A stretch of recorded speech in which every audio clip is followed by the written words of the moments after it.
ಬಹಳಷ್ಟು ಒಂದು 1000 ಕಿಲೋಮೀಟರ್ ಇಂದ ದೂರ ಬಂದು ಅಣ್ಣವರು ಪ್ರಸ್ತಾಪ ಪಡಿಸಿದಂಗೆ 3 ಸಲ ಶಾಸಕರಾಗಿದ್ದಾರೆ. ಯಶವಂತ ರಾಯಗೌಡ ವಿ ಪಾಟೀಲ್ ಅವರು ತುಂಬಾ ಹಿರಿಯರು. ಒಂದು ಮೊದಲನೇ ಸಲ ಆಯ್ಕೆ ಮಾಡೋರಾಗಿತ್ತಲ್ಲ ಸರ್?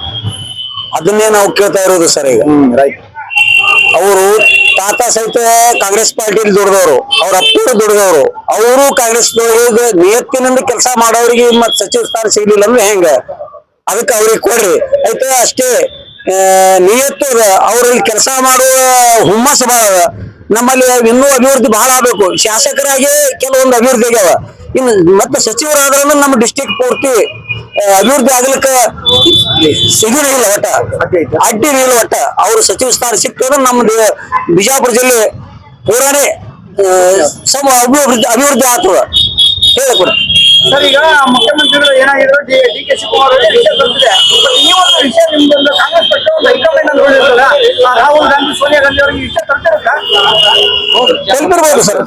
ರಾಹುಲ್ ಗಾಂಧಿ ಮತ್ತು ಸೋನಿಯಾ ಗಾಂಧಿ ಅವರಿಗೆ ಆಲ್ರೆಡಿ ಎಲ್ಲ ಪತ್ರದ ಮುಖೇನ ಮನವಿಯನ್ನ ಮಾಡ್ಕೊಂಡಾಗಿದೆ. ಇನ್ನೇನಿದ್ರು ಅವರಿಗೆ ಮನದಟ್ಟಾಗಬೇಕಾದ್ರೆ ರಾಜ್ಯದ ಮುಖಂಡರ ಕಡೆಯಿಂದ ಹೋಗ್ಬೇಕು. ಈಗ ಸಿದ್ದರಾಮಯ್ಯ ಅವರನ್ನು ಭೇಟಿ ಮಾಡ್ತಾ ಇದ್ದೇವೆ. ಆಗ್ಲೇ ಡಿ ಕೆ ಶಿವಕುಮಾರ್ ಭೇಟಿ ಮಾಡಿದ್ದು ತಮ್ಗೆ ಹೇಳಿದ್ದೇವೆ. ಹರಿಪ್ರಸಾದ್ ಅವರು ನಮ್ಮ ಕೆಪಿಸಿಸಿ ಅಧ್ಯಕ್ಷರು, ಬಹಳ ಒಳ್ಳೆಯ ಅಧ್ಯಕ್ಷರು. ನಮ್ಗೆ ಅಂತ ಅಧ್ಯಕ್ಷರು ಸಿಕ್ಕಿದ್ದು ಬಹಳ ತುಂಬಾ ಸಂತೋಷ. ಪಾಪ ಒಳ್ಳೆ ರೀತಿ ಸ್ಪಂದಿಸಿದ್ದಾರೆ.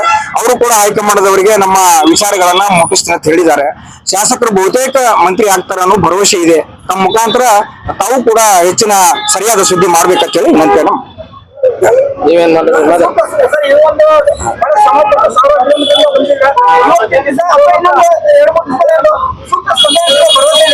ಸಂದೇಶ ಸಿಗುವವರೆಗೂ ನಾವು ಇಲ್ಲೇ ಇರಬೇಕಂತ ನಿರ್ಧಾರ ಮಾಡಿವ್ರಿ.